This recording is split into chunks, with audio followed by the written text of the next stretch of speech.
আজ আমি 10 টাকা তালশাঁস কিনে মলির সাথে শ্বাস চালানোর কম্পিটিশন করলাম, আর এই কম্পিটিশনে কে জিতলো চলো দেখা যাক। সকালে মলি 10 টাকা দিয়ে আমাকে বললো তালশাঁস নিয়ে এসো খাবো। দেন আমি 10 টাকাটা নিয়ে বাস স্ট্যান্ডে চললাম তালশাঁস আনতে। দেন আমি বাস স্ট্যান্ডে এসে দেখি এই কাকু তাল কাটছে। মজা আয়া।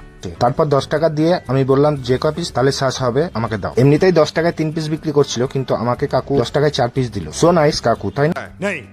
দেন 4টে তালের শ্বাসকে ঝোলাতে ঝোলাতে নিয়ে চলে এলাম আর মলির হাতে দিয়ে দিলাম। তারপর তালের শ্বাসগুলো এনে দেওয়ার জন্য মলি খুশি হয়ে এই গরিবকে 1 পিস দান করে দিল। চলো খুশ রহো এই বলে। তারপরে ভাই আমি তো ওটা হাতে পেয়ে হাঙরের মতো ঝাঁপিয়ে পড়লাম তালের শ্বাসটার উপরে।